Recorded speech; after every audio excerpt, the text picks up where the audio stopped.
We are in the three vehicle, section 1, the essential core to practicing the path of the three vehicle. So in the part 1, chapter 4, section 2, part 1, this about the stages of practice in the three vehicle, and part 1, knowing the object clearly. So in stage 1, explaining the difference in the types of people who undertake this path. Okay, so we know this quite well. So the detail is about their different character. And then a second stage is explain the elements that make up this path. So the elements will be the Four Noble Truths and the law of dependent originations. So Four Noble Truth is about the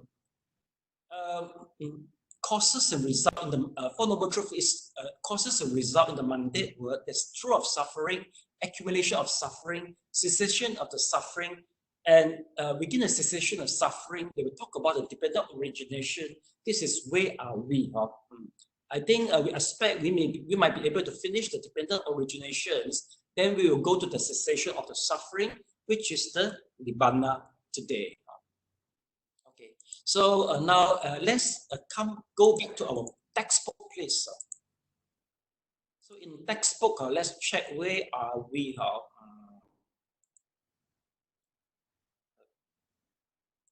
Okay, in our textbook, in the previous lesson, we are about in the, let's see.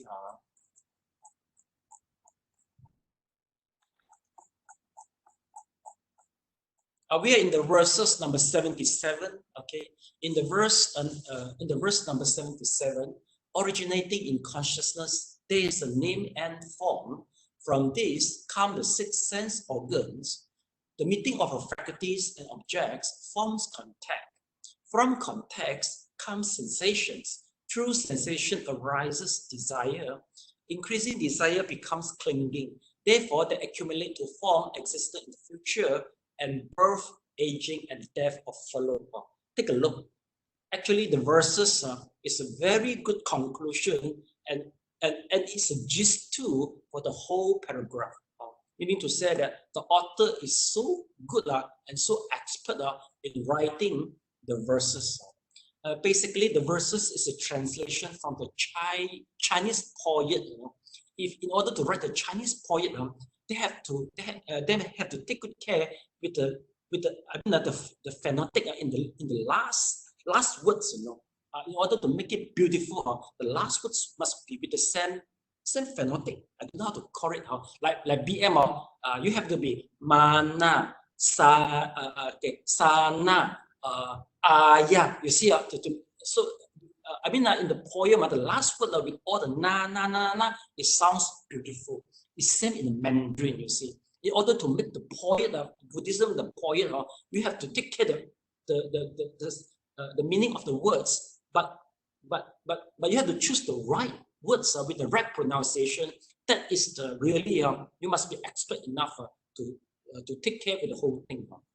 Okay, so we got the conclusion, meaning to say that 12 dependent originations, we understand all the definition. Now we go to the next verses. I think before the next verses, we are about in this verse. We go to the truth of extinctions. So before this part, the last sentence is about the continuity of cause and effects through the past, present, and future, forms the whole picture of the continuity journey of endless birth and death. Now we go to the truth of extinction. So Elena, please read through it. To stop birth and death, confusion should be eliminated. When it is extinguished, suffering ceases. Being liberated from ignorance and one immediately realizes the bliss of stillness and extinction has two meanings, elimination and stillness.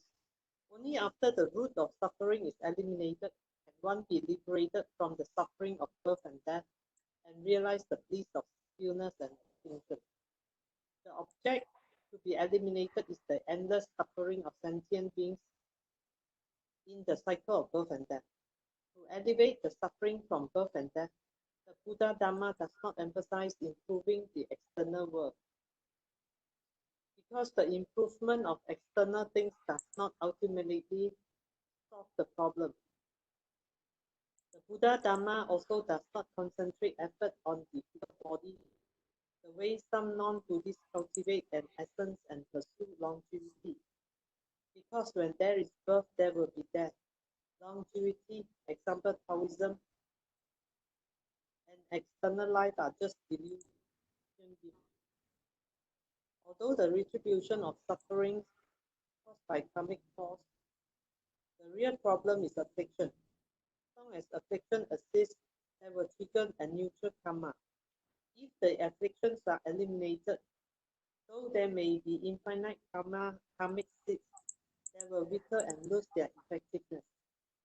Therefore, the Buddha firmly points out that to stop the suffering of birth and death, confusion, the afflictions should be eliminated.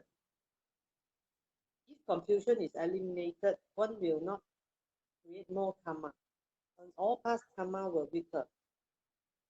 The suffering resulting from birth and death will be thoroughly removed. Yes, history paragraph first.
Mr. Long, thumb up if you finish.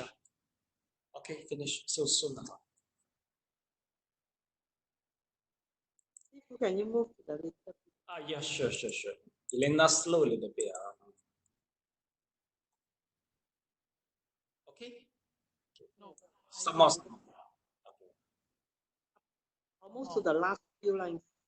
The last This. Last bottom. bottom. Bottom.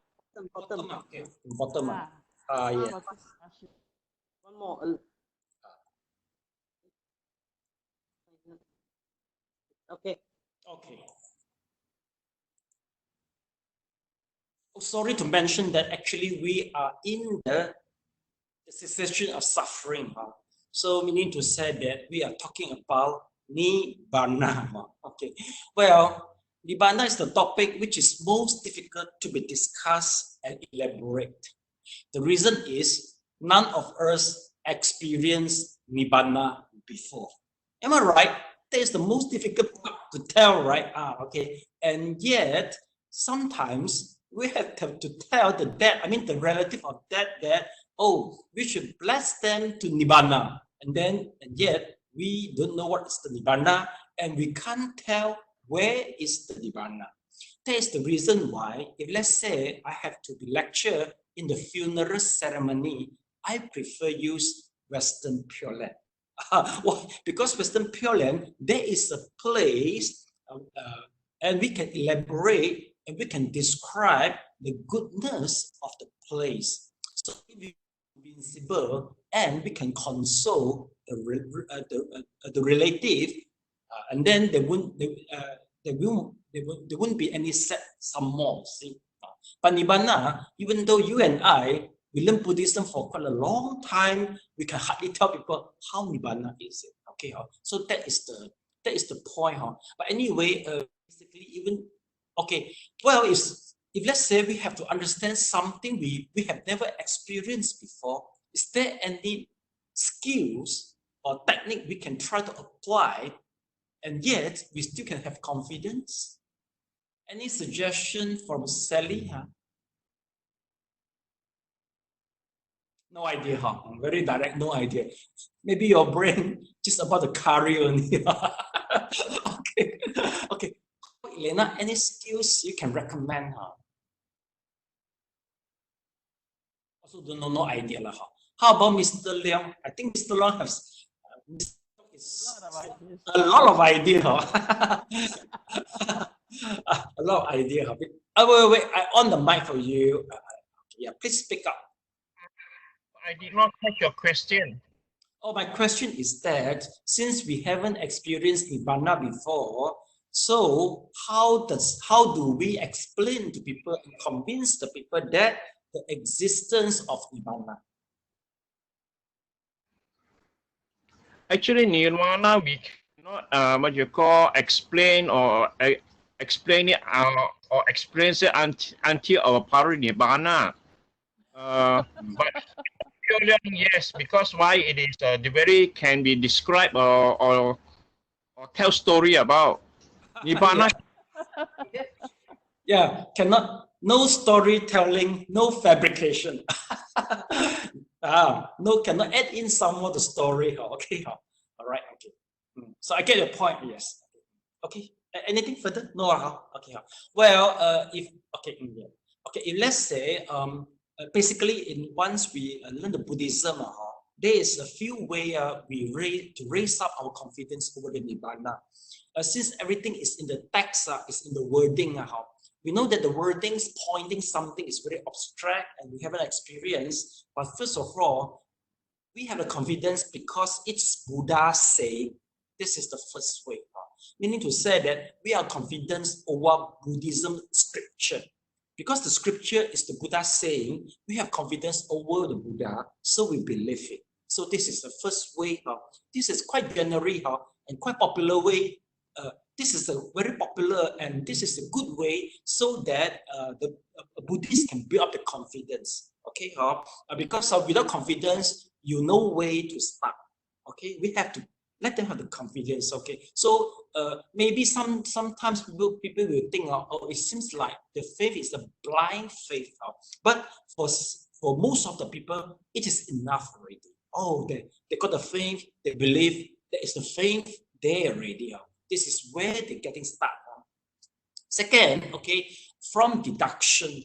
What does it mean, the deduction? Even though we have never experienced the Nibbana before, but sometimes, if let's say you experience the Vipassana, okay, the process of Vipassana by observing the anicca, dukkha, anatta of the nama rupa, that is the experience can be, you can project the experience further to the Nibbana. You can have some projection because during the Vipassana, you will experience joy, light, okay, some wisdom, okay, but that is still subject to change. But Nibbana is something, I mean, the bliss, the wisdom and the light should be eternal compared with it. Okay, it should be more eternal. And yet, if you don't have the experience of Vipassana, but maybe you have some experience in Samatha, right? Maybe even though you don't have the first jhana, you get to assess Samatha, assess concentration. Like some of our students here, you experience the light, you experience the joy, you experience the tranquility, you experience the faith. Okay, well, this is not the Nibbana itself, but we know that Nibbana is maybe 100 times better than this. But this is something we can try to deduce. Once you attain Nibbana, whatever you experience will be multiplied. Then this is how we project our aim to the Nibbana. So that is the way, that is the way how we start from our present situation.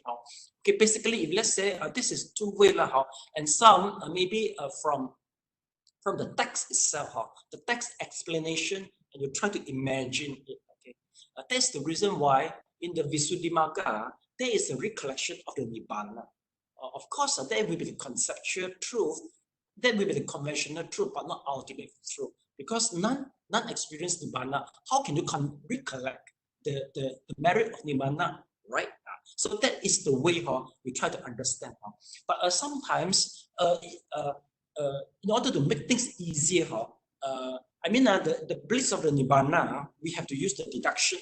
But basically, some people, they haven't even start meditate yet. Okay, maybe they just have the joy in the giving, and they don't even have the joy and experience of giving. So we will say that Nibbana is the state that once you attain, there will be no more reincarnation. Basically, except the children, basically all adults understand reincarnation, past life, present life, and the future life, and it turns out as a circle. But once we attain the Nibbana, the circle will be break. So they will understand, oh, that is the meaning. Of course, they will get frightened. If let's say they are very attached to the family and to the asset, they will say, oh, can I bring my asset and my children to Nibbana? They will raise up other questions. Okay, but anyway, that is the good way to guide people that, once you reach that state, that is something happen to you. Since most of the people, they are quite scary for the Nibbana, is something like an extinction. Extinction means to say that once you die, it's just like you put off the fire. That is the one conception in the communism. Communism, they believe that once people die, it's just like you put off the fire, there's no more fire anymore. That is their perception. Basically, everybody, they have their attachment and they're clinging to something. It is not everybody is ready to begin with the Nibbana. So in Buddhism, in Shakyamuni, we prefer teaching by starting with the giving and dharma. I think that is the right, basically for the people. If the people, their body is very weak, they come, we begin with Qigong. It's the good option how to begin, or the meditation, because they got a healing power. So basically, Nibbana is, we shouldn't begin with the Nibbana to anyone. Okay, so that is the point we're going to mention further here. Okay, let's take a look.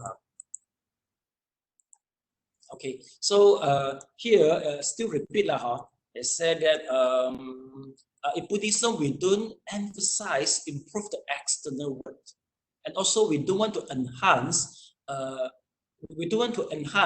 longevity of the physical body. Is there anybody can mention to me that which king or emperor in China, in ancient China, who spent a lot of time pursuit to longevity? Who is it? Which China king, ancient emperor?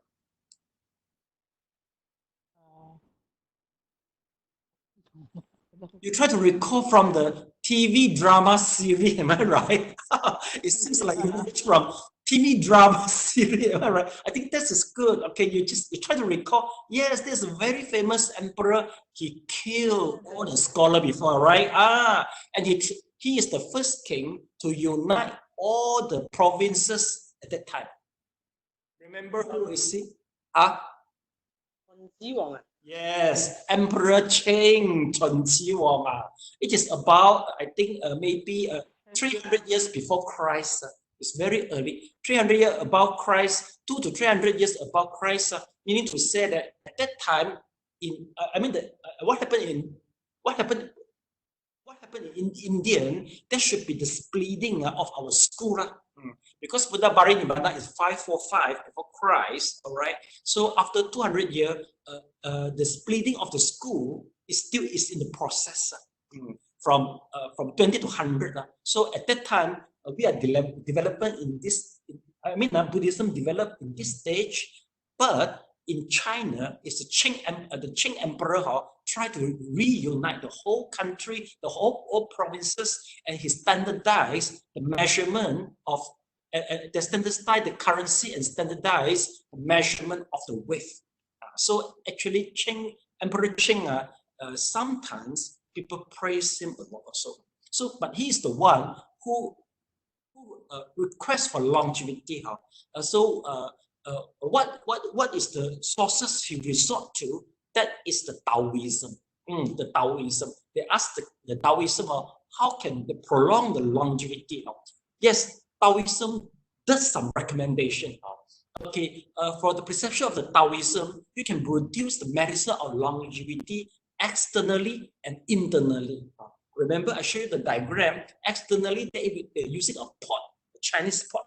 Looks very good. Just show a little bit for fun only. Basically, in Mandarin, we call it lian tan, or the lin tan.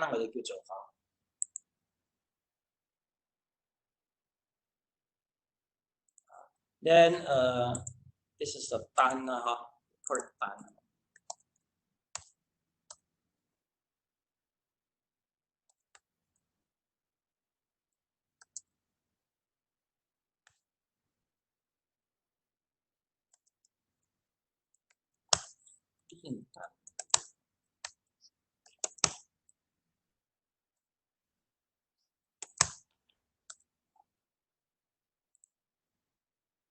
Take a look. This is the external pot.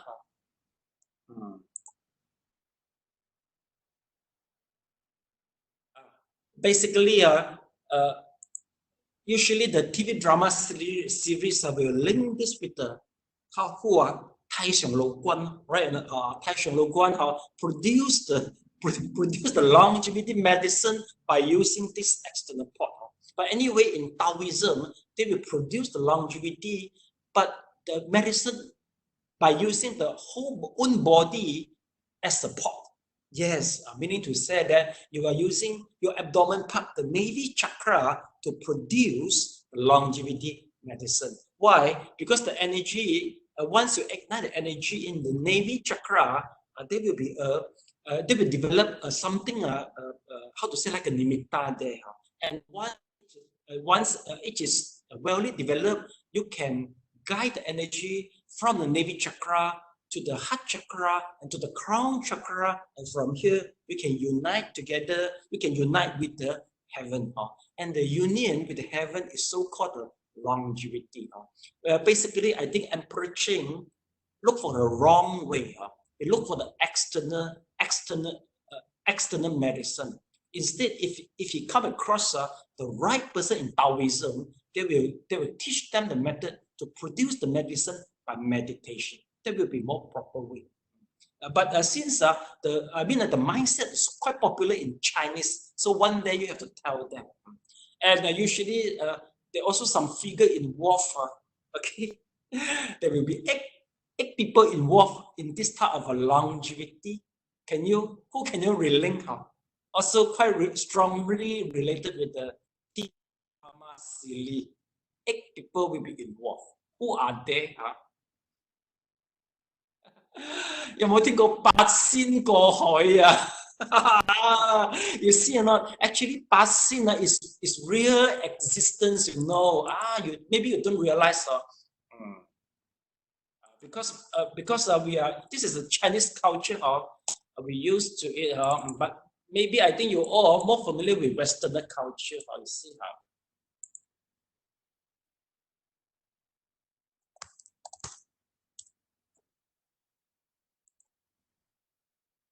This is the 八仙過海啦，okay, well, technically speaking, the 八仙, they are virtually God, who attain their lifespan is as long as with the heaven.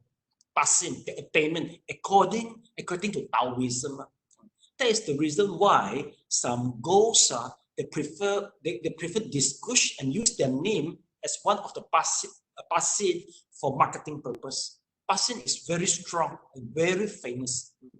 Yeah. So that's the reason why. But I think Mr. Leong know them very well because you engage in activity in what in the 教会嘛so you that passage is very popular in the 教会 very popular Okay, so this is a little bit story regards there Now we go further You see okay now everything go back talk about afflictions. We talk about the karma seed. Okay, so we proceed with the next paragraph. Sally, please. To eliminate afflictions, one has to start with the fundamental ones.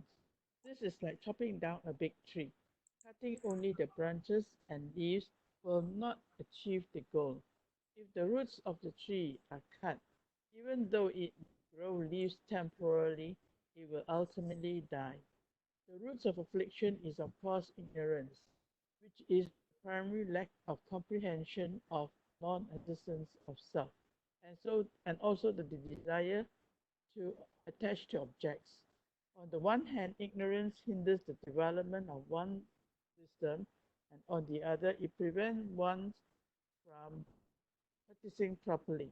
By studying Buddha Dharma, one should first completely understand the non-existence of self and realize true wisdom, and then one must continuously eliminate desires in daily activities. In the end, they will be all eliminated.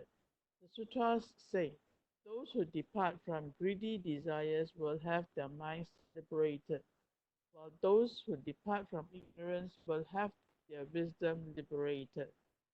Neither one's knowledge nor one's conduct will be bound by the afflictions. They will be completely eliminated. One can then directly realize the bliss of stillness and extinction of nirvana. Direct realization is intimate and immediate. It is faultless and direct experience. What is experienced is stillness and extinction, the peace and happiness of being liberated. The stillness of nirvana is actually realized in the present. It is not delayed until after one is dead. When the afflictions in the mind are destroyed, one directly experiences the non-existence of obstruction, the state of equality, motionless, and comfort. This is like escaping from a house on fire. One experiences security and coolness. It is also like leaving behind a situation of noise and struggle to enjoy the state of harmony and quietness. The sutra and discourses often use stillness, quietude, wonderfulness, or the act of living to describe nirvana. The bliss is not a happy, impulsive sensation, but the comfort from abandoning the burden of affliction, the bliss of being freed from bondage. Thank you so much.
Mm.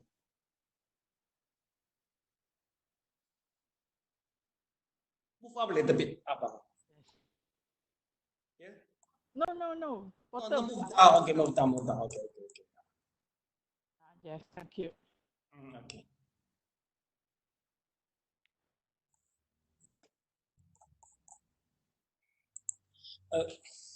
Basically, by using analogy is the best way to make people understand of like the nibbana. Well, just now there is an analogy which is well described, which is so suitably and compatibly described the nibbana, meaning to say that we are leaving a fire which is catching fire, leaving a house which is catching fire. Basically, the house pinpoint the fire aggregate. The fire aggregate itself is keep on changing along the time. For the sages, the fire aggregate as a house is the burning house. Okay, but for us, this is a very good house. We use our house, we use the body to enjoy everything, we attach to it. Okay, but once for the sage, they experience the imperfection of the fire aggregate, of course, they want to run away from the burning house. Okay, so that is the very good analogy. And yet, just now there's a few good words to describe. Okay, before being liberated, tranquility, bliss, eternal bliss, direct knowledge. And one important point is that you experience it in present, no more delay to the afterlife. If you experience something which is present, which is direct, that is more attractive, right? We don't want to, people prefer cash than check. Why? Because the cash is immediate, right? Immediate, you can get the money already. Check, you need to set, still have the waiting, and the check could be bounced back, right? The check could be bounced back. So meaning to say that if the nibbana is a cash, immediately you can feel it and you can use it. So basically, we prefer use a direct knowledge to describe the nibbana. That is the reason why. Okay, one more question. Let me ask you. If let's say we experience the nibbana, it is possible we go start back. It is possible. Okay, Mr. Leong said no. All right. So Sally, possible once you experience the nibbana, then you go start back. Go start balik. Is it possible? No. Elena? What if you're in nibbana, you didn't cultivate and then you go backwards? No. Can you get back to the fire aggregate? Is this possible? Not possible. Yes, this is true. Basically, the analogy used to describe is that once you burn the coals to the ashes is impossible and no way to get back to the coal. Okay, the coal, C-O-A-L, coal, turn coal to the ashes. So that is the terminology. That is the analogy used in the Surangama Sutra. Okay, so we will convince people that we just work hard. Once you attain nibbana, there no more go stuck. There won't be retrogress no more. How about the jhana? Is there any retrogress for the jhana? Sally, is there any retrogress for the jhana? No. Yes, it will retrogress. Just now, Mr. Leong keep on noting the head. Keep on noting. Yes, it will retrogress. So that's the reason why jhana is not reliable. It's not reliable. Yeah, because you're not practicing properly, right?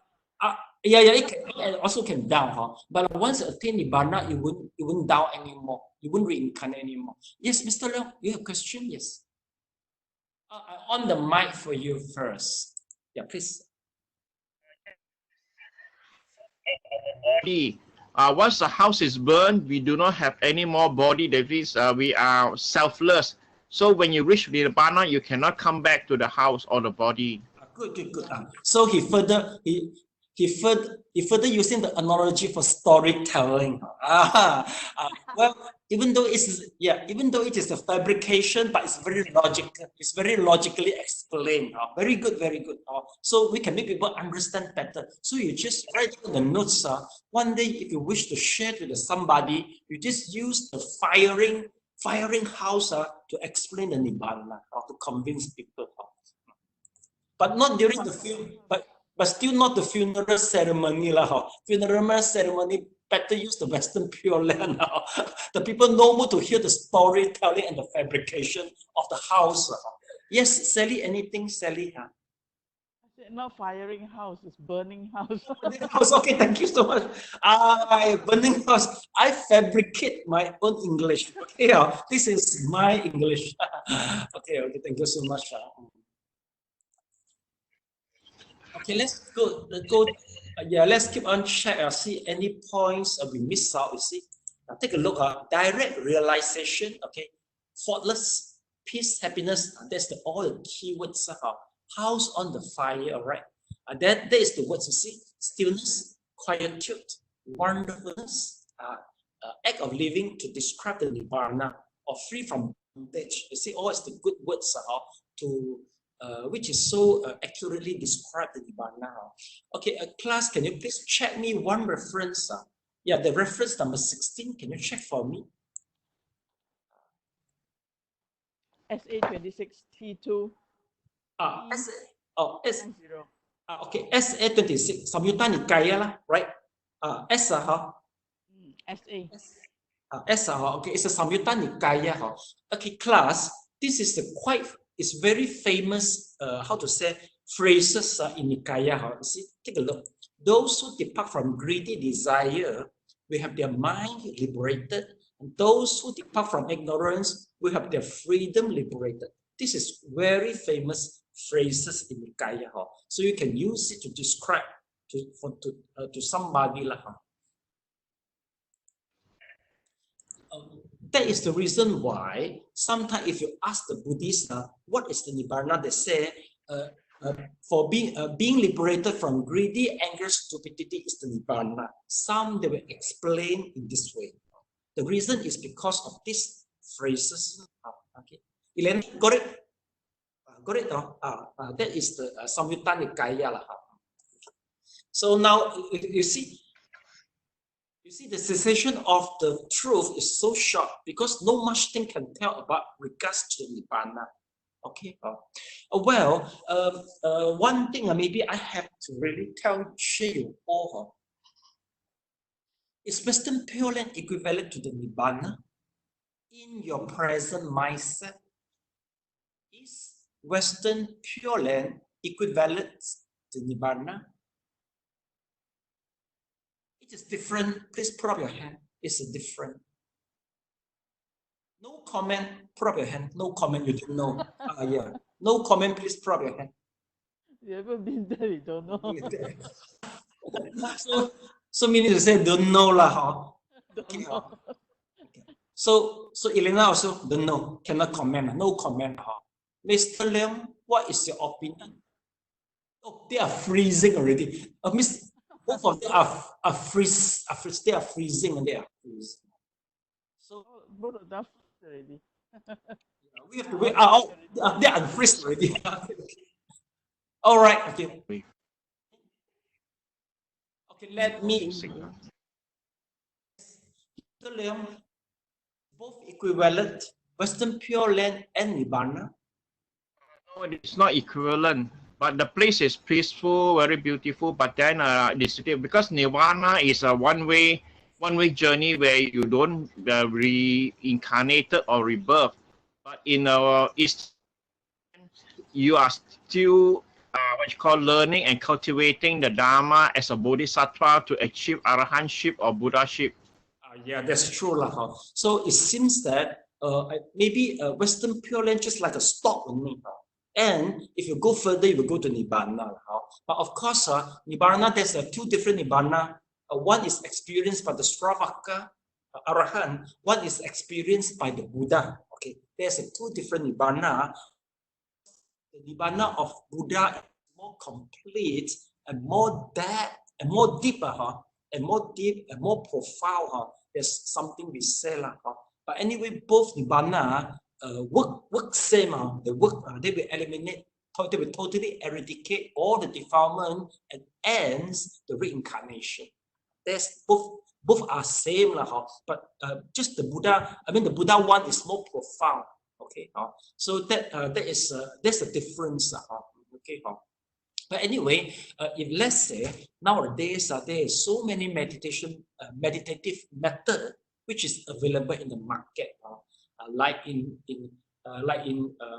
okay, basically in Theravadan Buddhism, they will be using the Nikaya, the 37 Bhujanga to describe the meditation method, and also they use it as a guide to by leading to the Nibbana. But for the school in Mahayana, like Western Pure Land or Eastern Pure Land, or maybe Zen, all right, or if you there is Tibetan Buddhism, there's a rainbow body, they call it Mahamudra. Okay, well, they are using different texts. If you ask whether they experience Nibbana or not, they can hardly answer you because the system is different. Okay, if let's say the system is different, how do we choose? Shall we choose their method, or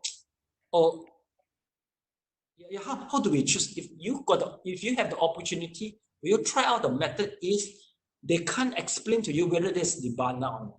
Will you choose it or not? Sally, no comment. Answer for you already. I asked you and answer back. Don't know. How about Elena? How do you choose? I don't know. That's why until now I still haven't chosen any. Yes, this is the wise answer. You don't choose, so you don't know. Okay. How about Mr. Leong? If they cannot answer the truth, it's no point following it because it may not be the absolute truth. It may be only the conventional truth. Okay, at least Mr. Leong, is daring to voice up something. Not like Sally. Okay, well, okay, we can see in this way. Okay, so basically in Theravada, there are numerous ways of meditative method.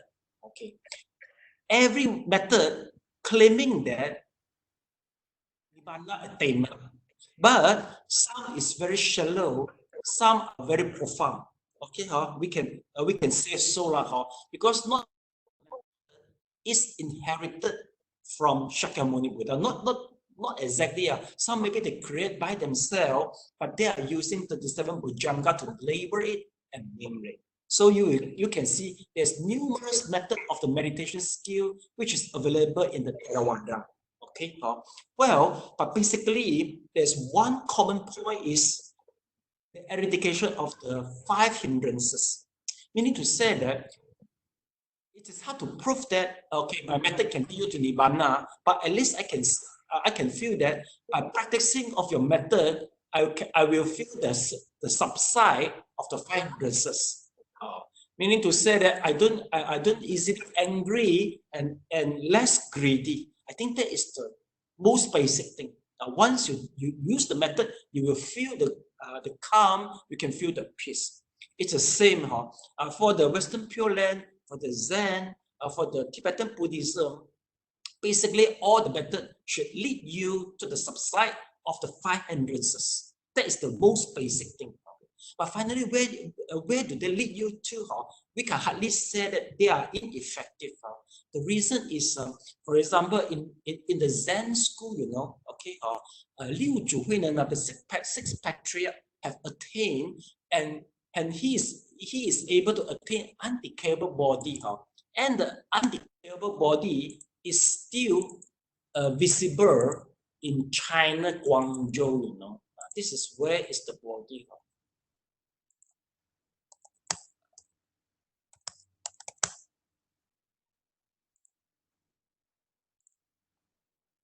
Let's take a look. This is the undecayable body of the Liu Zhuhui, whose who was practicing the Zen meditation. Okay, he is able to keep his body for 1,500 years until now. Now the whole body is using the energy to keep it. Okay, for quite sure that the level is above all of us. Quite sure that is better than us. But where is his attainment? We can't tell, because unless our level is higher than them, then we have managed to say where are they. But we can't tell. But we know that they are better than us. They must be out of 5 senses and possess some psychic. You see or not? So even though the method are not using the Kaya way to explain the liberations, but I think there is some unique, and there is some unique. Also, there is some special, how to say, there will be some special effect in the method to make things happen, to make the uncapable body appears in front of us. You get the point? So that is the way. Mr. Leong, if let's say we don't think in this way, we will just limit ourselves to the Theravada meditation method only. If let's say there is some conflict arise within the Theravada Sangha community, once you lose the confidence, you have no place to go already. You know or not? It's very common to have a conflict within the Sangha community, since they are all the human. But if let's say you have the perception that as long as the method can eradicate the 5 hindrances, I'm able to try it. Because when you die, you can have a rainbow body, you can have an uncapable body. There must be somewhere in the Samatha or Vipassana, must be somewhere there. It's still better than Earth. So that is something I want to say. If you ask them, what is the Nibbana? For Zen, they never mention Nibbana. They say it's the Buddhahood. They claim that the attainment of Buddhahood is within this life. In Tibetan Buddhism, same by Mahamudra, they claim for Buddhahood within this life. And all they can quote you the reference from the Buddhist scripture too. It is traceable in the Buddhism scripture also. Okay, but of course, maybe the Buddhism scripture is the late version now. It's not the early one. Well, that is another issue already. But as long as there is a meditative method and which is available in the market, we should welcome there, and we should make it. We should recognize their existence so that one day we may use it. Okay, Mr. Leong, get it the point? Get it? Okay. Well, this question is unavoidable. Once you go to meditate, sometimes have you ever experienced Nibbana to the teacher, right? Sometimes we are so keen to know because if you experience and you can guide me to experience, I'm happy one, right? But that is the good question, because if I've been keep on mentioning the Nibbana and also the jhana, we consider it as a musawada. It is a big liar. It's a big liar because basically the Sangha are banned, are prohibited from mentioning attainment, no matter in Samatha and Vipassana. It can cause them commit musawada. Okay, you get the point? Okay. All right, so next. So we go to the way. Well, please record down if you to the temple is still there. It's in Guangzhou, Shaoguan, and the monastery called it Nanhua Monastery. Would you like to copy down? So one day maybe we organize a trip, or you will go by yourself. It is worth. Please remember, meditate in front of him and absorbing his energy and making vow that by his energy making the vow, we can attain the Nibbana this life. That is pretty good. They set a good example for us. Nanhua Monastery in Guangzhou. He is a 6th patriarch of Zen school. 6th patriarch.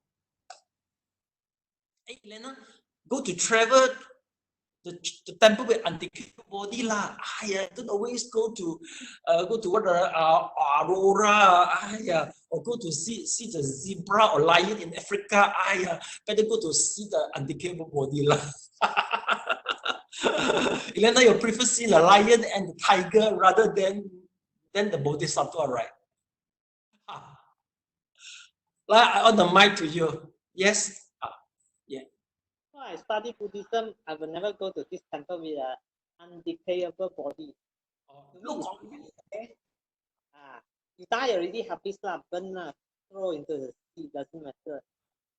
So I would prefer to see the live animals and things like that. Now, the lion and the elephant. Hey, now Zoo launches a program that the public can adopt the animals. So I recommend you adopt a giraffe to your house. No, I just joke with you. Yeah, I will adopt a crocodile in Erdi. So to scare all of us, before you come into the Erdi shrine hall, you have to step across the crocodile. Yes, Mr. Leong, any question? For last time, your trip to China, did you go and see the decay body? Yes, I make it in Taiwan. I meditate in front two of our undecayable body, and the energy is so strong. I think I attain the. I think I have the best attainment. My best attainment of meditation is in front of them. That's what I experience. So it is encourageable to you to go to further your progress by using the energy. I think this is their wishes. The wishes to keep the body for Earth is to encourage us. I strongly believe. If no, what's the reason you keep the body, right? For 1,500 years, just keep the body. What purpose is without any purpose? There must be the purpose. Okay. So yeah, Mr. Leong, please. Pray, meditate in front of the decay body. Did the energy still being kept by your own body? Yes, I can.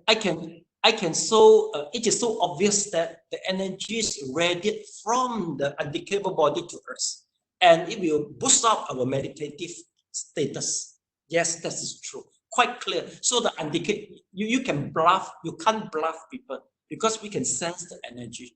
Yes. What is it after the meditation? Does the energy still maintain?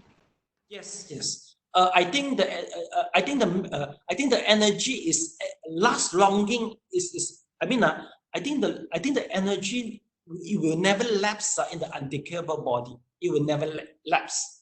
Wherever go and wherever you go and whenever you go, you can still feel the energy. The energy keep on radiate out from the undecayable body. I think they use psychic to keep it. They are using psychic to keep it. Okay. Yes, Elena. Yes. Yeah, Mr. Leong. Yes. If that's the case, that you can retain the energy from the decay body, you also can transmit the energy from the decay body to us also, right? Yeah, maybe at that particular time, and I must be able to possess the skill. But the energy, once I use it to meditate, but once I come back, it will. I will go. I will go back to the normal, because my attainment is due to their support, They support me to have the better attainment, and I myself haven't attained that state yet. Okay, but I experienced by borrowing their power. But I have the confidence that is my future if I work harder. So that is the case. When I come back, everything go back to the normal. This is quite common because we just because just 3 hours we are facing them. That's all. You're just facing them 3 hours. So after 3 hours, you leave them already. Of course, it will go back to the normal. But you know that you can go. How further you can go, you understand. So meaning to say that there is the room you can further explore in order to go back without the help. Now we still need the help to see our future. Yes, Elena, please. I think I've seen some undecayed body in some temple, don't know whether in Thailand or what. But then at that time I was like, because it's like a monk sitting down there and then everything is black lah. The body is black. They are sitting there. I don't know. I didn't know. Now I realize. I think that could be the undecayed body. There were a few monks inside that. A few sifu lah inside that temple. undecayed body, because they are actually encased in a glass box or something like that. I just at that time I didn't realize that. I just go and see. I just by there. I walk. Yeah. Anyway, there's the good experience. You can repeat lah. Next time you can just revisit lah. The experience will become a condition for you to revisit lah. Okay. So okay, there's the story lah, telling lah. Now we go to the next. Okay, we further with this. The truth of the way. Maybe okay, Mr. Liu, you try to read it. See how is the line. The truth is the way. That which can eliminate suffering and accumulation is only the way of the one vehicle. The three studies of the Eightfold Right Path can lead to nirvana. When the causes of suffering, that is accumulation, are eliminated, therefore the great suffering of birth and death ends. One attains the great liberation of nirvana. Because suffering and accumulation have continued incessantly from beginningless time. However, it will not automatically stop. One must practice the way to counteract it. The way is the essence of Buddhist practice. Practicing it can be compared to seeing a doctor and obtaining medicine to cure oneself. What is the way that eliminates suffering and accumulation? The capacities of sentient beings are different, some being sharp and others dull. The Sravakas, Pacheka Buddhas, and Bodhisattvas, to whom the Buddha taught somewhat different doctrine, also had different capacities. For all this, however, only the way of the one vehicle truly liberates, and there is only this one vehicle. A vehicle is a form of transportation.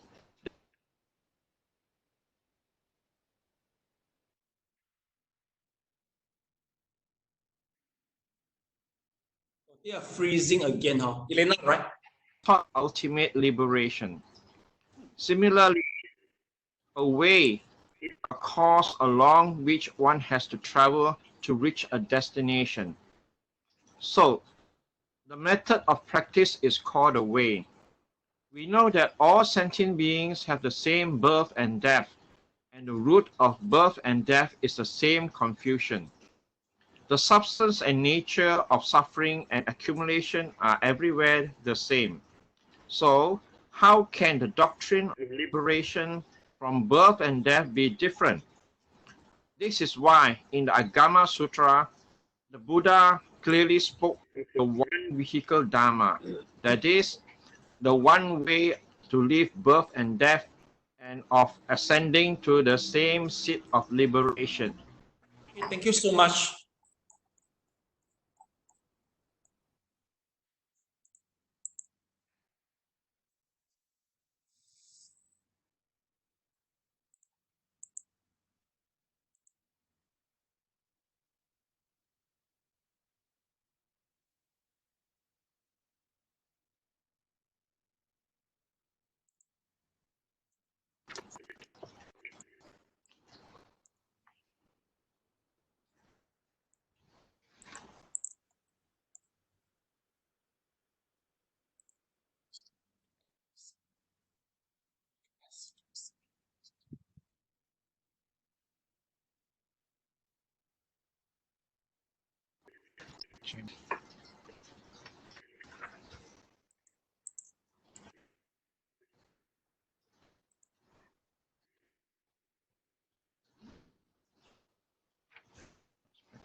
Okay, Sally, finish. Okay. Well, not much facts here, but the facts is one thing is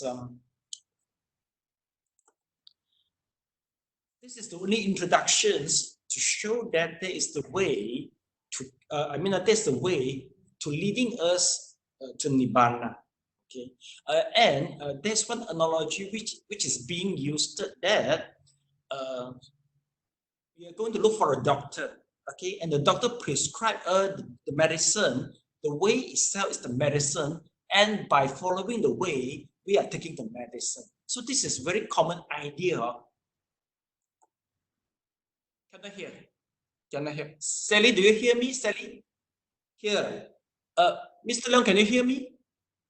Okay.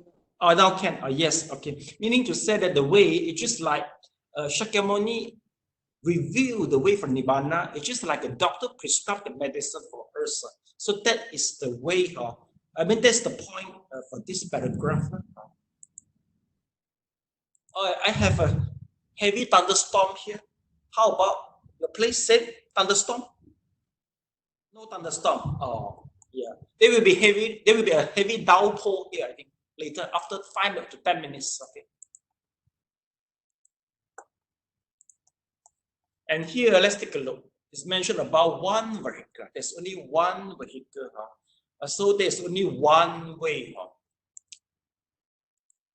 Okay, basically, if let's say you go to learn from the Theravada Buddhism, according to Nikaya, it always mentioned that Four Noble Truths is the only way. Or maybe it mentioned that Eight Noble Truths is the only way. Am I right? Am I right? Mr. Leong, you used to heard that only way, only, which is so common and also especially in the Theravada text. Okay. But the only way, the words of the only, sometimes is for the marketing purpose. You have to be careful. The reason if you embraces the only, meaning to say, as I say, if there's a conflict between the Theravada circle and that is the only way, you have no way to go. Maybe you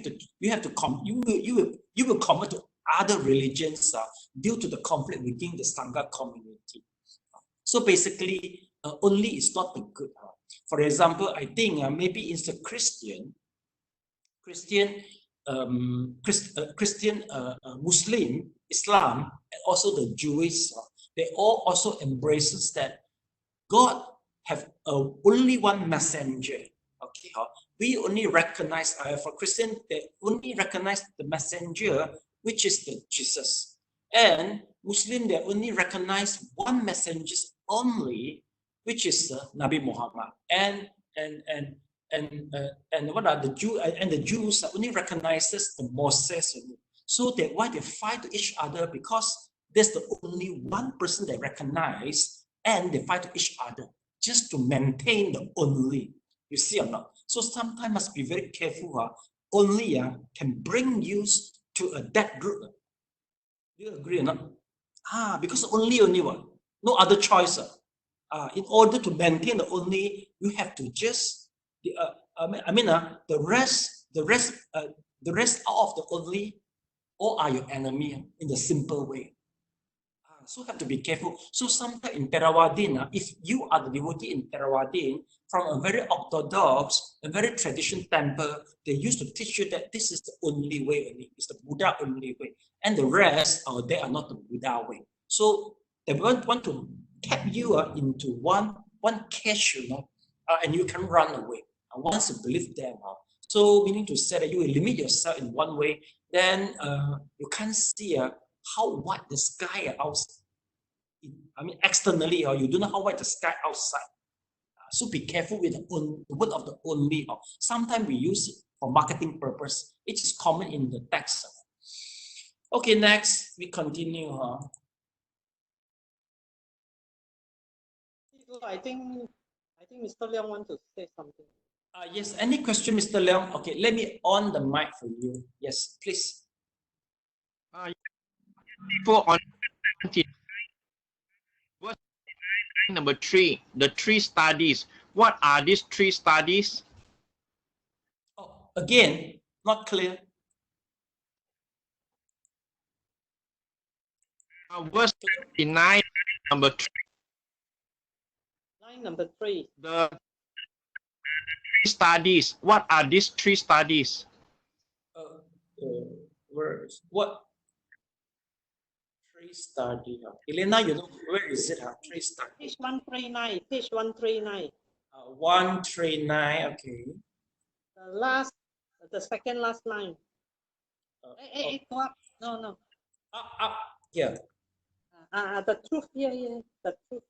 The truth. Okay. The three study. Oh, okay. Yes. Three study. Yeah. Here are the three study. And eight of San Xue, three study meaning to say that it's a Sila, Samadhi, and Panya. This is more Chinese words. Sorry. Pali, they don't use in such a manner. Sila, Samadhi, and wisdom. Three study. In Mandarin, they will call it San Xue Ba Zhen Dao lah. Yes. Okay. Thank you. Welcome. Next. Whose turn to read lah? Elena, right? Please. The practice of the way, the three studies and the eightfold path, right path interwoven. From the perspective of the realization of the truth, the one vehicle dharma that transcends birth and death, the dharma of non-duality, either plural or diverse, realization of a singular nature of. This is also true from the perspective of the methods of practice. It is true that the Buddha taught different methods in order to suit the different capacities of sentient beings. But otherwise, the way is the same, always lies within the scope of the three studies. The three studies, more properly called the three superior studies, are the superior study of the percept, the superior study of the mind, meditation, the superior study of wisdom. Study means learning and practice, not just getting knowledge. And the superior has the meaning of being strong, dependable, and the relationship between the three studies is one of mutual enhancement and mutual causality. They are also indispensable curriculum for those who want to be liberated. Without practicing the precepts, one cannot succeed in meditation. Without practicing meditation, one cannot attain wisdom. And without cultivating wisdom, one cannot be liberated. When the Buddha expounded the truth of the way, however, the most commonly used classification was the Eightfold Right Path. The Eightfold Right Path should be called the Eightfold Noble Path, or the 8 branches of the Noble Path. This path is the right one to follow to become a sage, has 8 indispensable ingredients: right understanding, right thought, right speech, right action, right livelihood, right effort, right mindfulness, right concentration. The Eightfold Path is the same as the three studies. Right speech, right action, right livelihood are the study of the precepts. Right mindfulness, right concentration are the study of meditation. Right understanding and right thought are the study of wisdom. Right effort is common to all three studies. The 8 branches of the Noble Path are also the same as the one vehicle. The Buddha told Samatha that because non-Buddhist religions do not have the Eightfold Path, they do not lead to fruition or liberation. But his Dharma does sit there. We must see that the Eightfold Right Path, is the only doctrine that can lead to Nirvana. The Mahayana Sankhavatara Sutra also says, the one great vehicle has the preceding 8 branches. Okay, thank you so much, Elena.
Okay, Sally, finish. Okay, thank you. So now we go to the ways. The last, the final one in the Four Noble Truth, which is the way to leading to the Nibbana. All right. Basically, we are using one words. The three superior study. Okay, class. In Mandarin, we call it 介真上学、定真上学、慧真上学. The 真上 the meaning they translate as superior. Meaning to say that what does it mean to superior? I think in English Oxford Dictionary, superior doesn't mean one help to another. Am I right? I think in English dictionary, Oxford Dictionary, it doesn't mean that superior means enhancement and mutual enhance. It doesn't mean that. Am I right? In Oxford Dictionary, yeah, superior is a good only, it's better, but it doesn't mean one precept, samadhi, sila, samadhi, and panya, each other will mutually each other. It doesn't mean. So meaning to say that the author creates his own word as a superior. It will enhance each other. It will mutually helping each other. So that is what we know in the first paragraph. Okay, superior. Okay, you see, being strong, dependable, enhancing, and mutually enhance and mutually causality. So that is the author creates his own word. Okay. Well, there's a few. We can have our confidence by knowing a few sentences here. That you see, this path, the right one to follow to become a sage, by ignoble truth or three study. Then the eightfold right path is the same as the three study. Then what is the three study? Let's take a look. There is the diagram is already enough to tell everything. We have one vehicle. We separate it to precept, meditation, and wisdom. Okay. Once we talk about the right understanding and right thought, it belongs to the study of the wisdom. Right? And the right thought, speech, action, livelihood, all under the precept. Mindfulness and the concentration are under the meditation. Right effort belongs to three of them. Because no matter which one, they need an effort. Okay. We begin with the right understanding. Basically, the most basic explanation, right understanding comes from the study of the sutra. Once you study the sutra, you get right understanding, and from the right understanding, you have a right thought. The right understanding leads you to the right thought. This is the very basic way we explain the Eight Noble Truths. But by having a right thought, then we start our right precept. Okay, we will be we will behave well. We will behave well, especially in verbal, in conduct, and in thought. So that comes to the precept. Okay. And then finally we go to the meditation. Before attaining a good meditation, you have to be mindful first. For example, you see, okay, once we are mindful to our breath, we begin with the mindfulness first. Once we attain the mindfulness, it will proceed to the samadhi once you prolong the mindfulness. Okay. And once you get the samadhi, from the samadhi, you start to shift to the vipassana, and the right understanding will appear again. So meaning to say that this is a circle also. The three study, Eight Noble Truths are circle. They were helping each other. So we don't begin from one and we don't finish one and start the second. No, basically we start three of them all together, and we will experience the three of them. The three study itself are mutually enhanced and mutually upgrading. That is the Eight Noble Truths. And you must have a right effort to each of them. In order to have a better right understanding, like now, we are studying Buddhist study, right? There is a right effort. You see, every week, we spend 1 hour to meet about 1.5 hours we met together. Without a right effort, how come we will do this thing, right? Then every week, we do the meditation, no matter in your house or online. There is a right effort, okay? But of course, and precept, every day we observe our precept, we do repentance. If there is any offending, that is also right effort. If without right effort, maybe you just let everything go as it likes, you see. We just follow everything with a habit. So that is the ignoble truth. That is the ignoble path. Okay, I think that is the class for today. Okay, so class, you can have some recapitulations today. Later on, you can have a WhatsApp recapitulation, please. Maybe just spend 10 to 15 minutes, then can have a rest. Then 4:30, we start our meditation class. Okay? So please, we transfer the merit. Please on the mic. You know how to on